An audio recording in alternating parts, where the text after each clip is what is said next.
നമ്മൾക്ക് ഇൻസ്ട്രക്ഷൻസ് തരാനായിട്ട് എയർ ഹോസ്റ്റസിനും വരുന്നില്ല, ഫാസ്റ്റ് ആൻഡ് സീറ്റ് ബെൽറ്റ് എന്നൊന്നും പറയുന്നില്ല. അങ്ങനെയുള്ള കുഴപ്പങ്ങളൊക്കെ ഉണ്ട് ഇപ്പോൾ. പക്ഷേ ഇപ്പോൾ ഒരു കാര്യം എനിക്ക് മനസ്സിലായി, ഇത്രയും ഒരുപാട് എല്ലാം അണ്ടർ വൺ റൂഫ് എന്ന് പറഞ്ഞാൽ ഒരു കുടക്കീഴിൽ തന്നെ എല്ലാ കാര്യങ്ങളും നമുക്കിവിടെ സാധിക്കാം. നമ്മൾക്ക് വെച്ചാൽ സിനിമ പ്രൊഡ്യൂസ് ചെയ്യുന്ന ആൾക്കാർക്ക്. അപ്പോൾ അതിൻ്റെ ഒരു പ്രത്യേകത എന്താ വെച്ചാൽ ഇവിടെ റാമോജി ഫിലിം സിറ്റി എന്ന് പറഞ്ഞാൽ റാമോജിയാണ് ഇതിൻ്റെ ഓണർ. ദാറ്റ് ഈസ് ഈ ഒരു കോൺസെപ്റ്റ്, ഈ ഒരു ആശയം, ഇങ്ങനൊരു ഫിലിം സിറ്റി കൊണ്ട് ലോകത്തിലെ തന്നെ വേൾഡിലെ ലാർജസ്റ്റ് ഒരു ഫിലിം സിറ്റിയാണത്, ശരിക്കും ഷൂട്ടിങ്ങിന് പറ്റിയൊരു സ്ഥലം. അപ്പോൾ ഇങ്ങനെ ഒരു studio complex, film studio complex വേൾഡിലെ ലാർജസ്റ്റ് ആണ്. ഈ ഒരു കോൺസെപ്റ്റ് 2000 ഏക്കേഴ്സിനകത്ത് ഇങ്ങനെ ഒരു ഫിലിം സിറ്റി ഉണ്ടാക്കി അദ്ദേഹത്തിനെ നമ്മൾ എത്ര പ്രവർത്തിയാലും അല്ലെങ്കിൽ എത്ര പ്രകീർത്തിച്ചാലും കൂടുതലല്ല. അപ്പോൾ കുറേ പാസഞ്ചേഴ്സ് വന്നിട്ടുണ്ട് കാഴ്ചകൾ കാണാൻ വന്ന നമ്മളെപ്പോലുള്ള ടൂറിസ്റ്റുകൾ തന്നെയാണ്. അപ്പോൾ റാമോജി റാവു ഈ ഒരു ഫിലിം സിറ്റി എന്നുള്ള കോൺസെപ്റ്റ് കൊണ്ടുവരുമ്പോൾ അദ്ദേഹം തന്നെ ഒരു പ്രൊഡ്യൂസറായിരുന്നു. അതുകൊണ്ട് തന്നെ അദ്ദേഹത്തിന് അതിൻ്റേതായ ബുദ്ധിമുട്ടുകൾ അറിയാം. അതായത് ഒരു സിനിമ നിർമ്മിക്കുമ്പോൾ എല്ലാ കാര്യങ്ങളും പല സ്ഥലത്തു നിന്നും ഷൂട്ട് ചെയ്തെടുക്കുന്നതിൻ്റെ ഒരു ബുദ്ധിമുട്ട് എല്ലാം ഒരു കുടക്കീഴിൽ കൊണ്ടുവന്നാൽ അല്ലെങ്കിൽ എല്ലാ കാര്യങ്ങളും ഒന്നിച്ച് ഓർഗനൈസ് ചെയ്യാൻ പറ്റിയാൽ എത്ര നന്നായിരിക്കുന്നു എന്ന് തോന്നിയിട്ടാകാം അദ്ദേഹം ഈ ഒരു പുതിയ ഒരു ആശയവുമായിട്ട് കൊണ്ടുപോയി. ഇത് 1996 ഈ റാമോജി ഫിലിം സിറ്റി എന്നുള്ള ഈ ആശയം പ്രാവർത്തികമായത്. അദ്ദേഹം ഇതൊരു മലം പ്രദേശമായിരുന്നു, ഒരു ബാരൻ ലാൻഡ്, നിറച്ച് പാറകളും കുറേ കാട് പ്രദേശമായിരുന്നു. അതിനെല്ലാം ഈ രീതിയിൽ ലാൻഡ്സ്കേപ്പ് ചെയ്ത് ഇങ്ങനെ ഒരു തീം പാർക്കും തീമാറ്റിക് ആയിട്ടുള്ള കാര്യങ്ങളും പ്ലസ് ഒരു ഫിലിം സിറ്റി ആയിട്ട് കൺവേർട്ട് ചെയ്തത് എനിക്ക് ചിന്തിക്കാൻ പോലും പറ്റില്ല. വാസ്തവത്തിൽ ഒരു മനുഷ്യൻ്റെ മാത്രം എഫേർട്ട്, അദ്ദേഹത്തിൻ്റെ മനസ്സിൽ, അദ്ദേഹത്തിൻ്റെ ബ്രെയിനിൽ ഉരുത്തിരിഞ്ഞ ആശയം. അദ്ദേഹം എപ്പോഴും ജീവിച്ചിരിക്കൊണ്ട് അദ്ദേഹത്തിൻ്റെ ഫാമിലി മെമ്പേഴ്സൊക്കെയാണ് ഈ കാര്യങ്ങളെല്ലാം നോക്കുന്നത്. അപ്പോൾ ഭയങ്കര സംഭവമാണ്. ഇതെല്ലാം കാണുമ്പോൾ നമുക്ക് അതിശയം പിന്നെയും കൂടിക്കൊണ്ടിരിക്കുകയാണ്. ഇതിനെക്കുറിച്ച് അപ്രീസിയേഷൻ പിന്നെയും കൂടുക. ഇവിടെ തിരക്ക് കൂടി, ഫ്ലൈറ്റിനകത്ത് ആൾക്കാർ ഇപ്പോൾ ഒരുപാടായി. നമുക്ക് ഇവിടെ നിന്ന് പോകാം.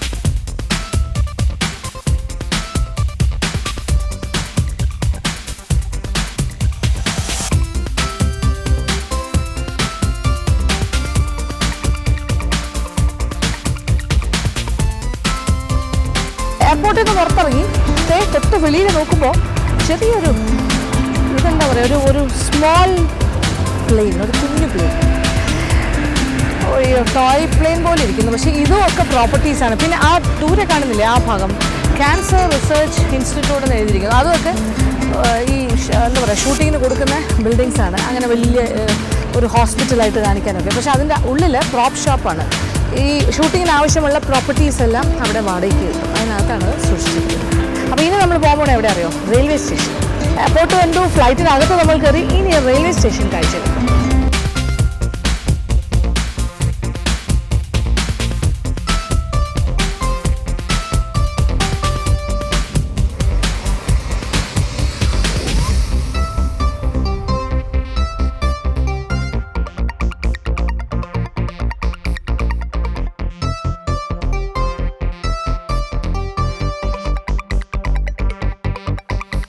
നമ്മൾ റെയിൽവേ സ്റ്റേഷൻ്റെ മുന്നിലെത്തിയിരിക്കുകയാണ്. ഇത്ര ആളൊഴിഞ്ഞ തിക്കും തിരക്കുമില്ലാത്ത ഒരു റെയിൽവേ സ്റ്റേഷൻ വേറെ എവിടെയും കാണാൻ സാധിക്കില്ല. നോക്കൂ, റെയിൽവേ സ്റ്റേഷൻ്റെ പുറത്തെത്തി. നമുക്കിനി ഉള്ളിലേക്ക് പോകാം.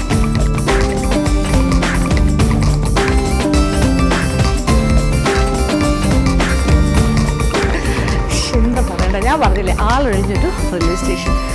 ഒരു ബഹളവും ഇല്ല, ഒന്നുമില്ല. ഈ ആൾക്കാരൊക്കെ എവിടെ പോകണേ? നമുക്ക് കൗണ്ടേഴ്സ് എല്ലാം ഒഴിഞ്ഞു നടക്കുന്നു, ആരുമില്ല, ഒറ്റ മനുഷ്യനില്ല. പക്ഷെ ഡീറ്റെയിലായിട്ട് ബാക്കി കാര്യങ്ങളെല്ലാം ഇവിടെ, ട്രെയിനിൻ്റെ പേര്, പോകുന്ന സമയം ഒക്കെ. ഇതാണ് നമ്മളുടെ റാമോജി ഫിലിം സിറ്റിയുടെ റെയിൽവേ സ്റ്റേഷൻ. അപ്പോൾ ഷൂട്ടിംഗ് ലൊക്കേഷൻ. അപ്പോൾ ഇവിടെ ഏത് സിനിമ, മലയാളമോ ഹിന്ദിയോ തമിഴോ തെലുങ്കോ എന്തോ ആയിക്കോട്ടെ, എല്ലാവരെയും റെയിൽവേ സ്റ്റേഷൻ സീൻസ് വേണമെന്നുണ്ടെങ്കിൽ ഇവിടെ വരാം. നോർമലി ഒരു റെയിൽവേ സ്റ്റേഷനിൽ ചെന്നത് ശരിക്കുള്ള റെയിൽവേ സ്റ്റേഷനിൽ പോയി ഷൂട്ട് ചെയ്യാൻ എന്ത് ബുദ്ധിമുട്ടായിരുന്നു. ഇത് അവരുടെ സൗകര്യത്തിന് ഷൂട്ട് ചെയ്യുന്നു. ഒരു ട്രെയിൻ ഇവിടെ കിടക്കുന്നുമുണ്ട്, നോക്കൂ.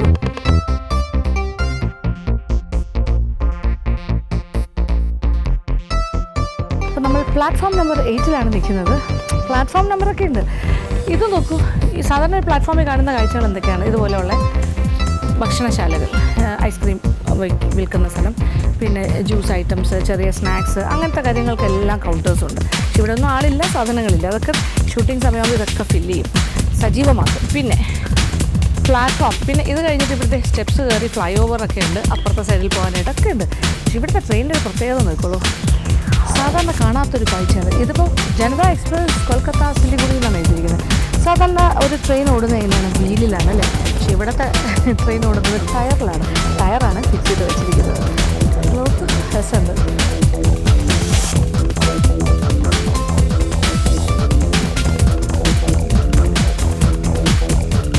ഇതെല്ലാം തന്നെ കൗതുക കാഴ്ചകളാണ്.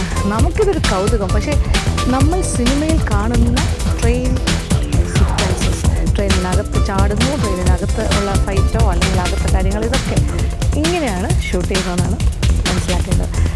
ഇവിടെ ചെന്നൈ എക്സ്പ്രസ് എന്ന് പറയുന്ന ഇപ്പോൾ സൂപ്പർ ഹിറ്റ് മൂവിയുണ്ട് ഷാറുഖ് ഖാൻ്റെ. അത് ഇവിടെ ഈ റെയിൽവേ സ്റ്റേഷനിലാണ് ഷൂട്ട് ചെയ്തതെന്നാണ് പറയുന്നത്. ട്രെയിനിനകത്തുള്ള സീൻസും പിന്നെ എന്താ പറയുക, ഒരു സോങ്, ട്രെയിനുമായിട്ട് ബന്ധപ്പെട്ട ഒരു പാട്ട് സീനില്ല ഇവിടെയാണ് ഷൂട്ട് ചെയ്തത്. സൽമാൻ ഖാൻ്റെ ലേറ്റസ്റ്റ് മൂവിക്ക് വേണ്ടി ഇവിടെ ഈ റെയിൽവേ സ്റ്റേഷനിൽ വന്നിരുന്നു എന്ന് പറയും. അപ്പോൾ എത്ര ട്രെയിൻ സീനുകൾ, ട്രെയിനുമായി ബന്ധപ്പെട്ട കാഴ്ചകൾ, സിനിമകൾ ഇവിടെ ഷൂട്ട് ചെയ്ത് കഴിഞ്ഞു എന്നാലോചിക്കാം. ആ സമയത്തൊക്കെ വരാൻ പറ്റിയിരുന്നെങ്കിൽ കുറച്ചുകൂടെ കാഴ്ചകൾ കാണാമായിരുന്നു. പക്ഷേ നമ്മൾ ആ സമയത്ത് അവർക്ക് പ്രൈവസി വേണം ഷൂട്ടിംഗ് ടൈമിൽ.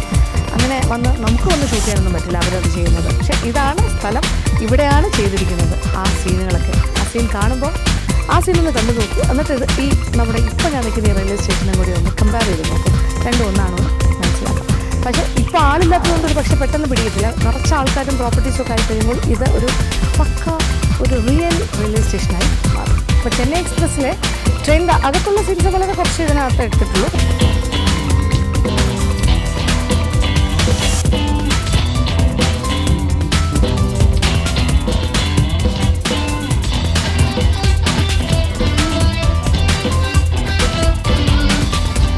റാമോജി ഫിലിം സിറ്റിയുടെ ഒരു പ്രത്യേകത, ഇവിടെ കാണുന്ന ഈ റെയിൽവേ സ്റ്റേഷൻ്റെ ഒരു പ്രത്യേകത വെച്ചാൽ ഇപ്പോൾ നമ്മൾ നിൽക്കുന്ന ഒരു സിറ്റിയിലെ ഒരു റെയിൽവേ സ്റ്റേഷൻ പോലെയാണ് ആ പ്ലാറ്റ്ഫോമും കാര്യങ്ങളും.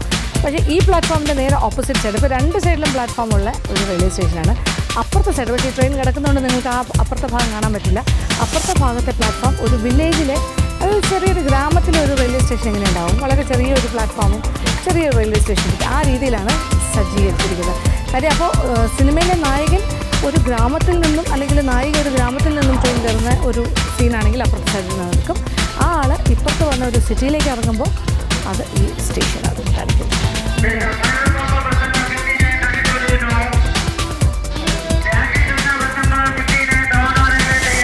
അവിടെ ഷൂട്ടിംഗ് നടക്കുന്നതിൻ്റെ ഒച്ചയാണ് കേൾക്കുന്നത്. ആൾക്കാരെ അനൗൺസ് ചെയ്ത് വിളിക്കുകയാണ് ആർട്ടിസ്റ്റുകളെയൊക്കെ. അതിൻ്റെ ആർട്ടിസ്റ്റുകളൊക്കെ ഇവിടെ ചുറ്റിക്കളിച്ച് നിൽക്കുന്നുണ്ട്. ബാഹുബലി എന്നുള്ള മൂവിയുടെയാണ് ഇവരെല്ലാം. അതിൻ്റെ ബാഹുബലി ആർട്ടിസ്റ്റ്, ഡാൻസ് സീക്വൻസ്, രാജ്യസഭയിലെ സദസ്സിലെ ആൾക്കാരായിട്ട് അവരുടെ എന്താ പറയുക, കൊട്ടാരത്തിൻ്റെ ഭാഗമായിട്ട് യൂണോമല്ലാണ്. ഇവരെല്ലാം ആർട്ടിസ്റ്റുകളാണ്. ഈ ബാഹുബലിയുടെ ഷൂട്ടിംഗ് ലൊക്കേഷൻ. അപ്പോൾ അവരതിൻ്റെ കോസ്റ്റ്യൂമൊക്കെ ഇട്ട്, ജൈനിസത്തിൻ്റെ പ്രധാനപ്പെട്ട ആളാണ് ബാഹുബലി. അദ്ദേഹത്തിനെ ബേസ് ചെയ്തിട്ടുള്ള മൂവിയാണ്. ഇവരെല്ലാവരും ഇവരൊക്കെ ഒറിജിനൽ വേഷമല്ല, ഇതെല്ലാം അവർ ആർട്ടിസ്റ്റുകളായിട്ട് അവർ ആ ഒരു മൂഡിലേക്ക് അല്ലെങ്കിൽ ആ ഒരു സീനിന് വേണ്ടിയിട്ടുള്ള വേഷം കെട്ടാണ്. തയ്യാറായി വിളിക്കുകയാണ് അവരെല്ലാം തിരിച്ച്. സമയമായി സീൻ എടുക്കേണ്ട അകത്താണ്, ആ സ്റ്റുഡിയോ ഉള്ളിലാണ്. ബാഹുബലി എന്നുള്ള മൂവി ഡയറക്റ്റ് ചെയ്യുന്നത് ഈച്ച സിനിമ ഡയറക്റ്റ് ചെയ്ത ഡയറക്ടറിൻ്റെയാണ്. ഈച്ച ഡയറക്ടർ ഈഗ മറ്റേ നമ്മുടെ അവിടെ അത് ട്രാൻസ്ലേറ്റ് ചെയ്തപ്പോൾ ഈച്ചയായി. ഈഗയുടെ ഡയറക്ടറാണ് രാജമൗലി, SS രാജമൗലിയാണ്. പുള്ളി അകത്തുണ്ട്. രാജമൗലിയുടെ മൂവിയാണ് ബാഹുബലി. അതാണ് ഇവിടെ നടന്നുകൊണ്ടിരിക്കുന്നത്. ഇവരെല്ലാവരും അതിൻ്റെ ഭാഗമാണ്. ഓക്കെ,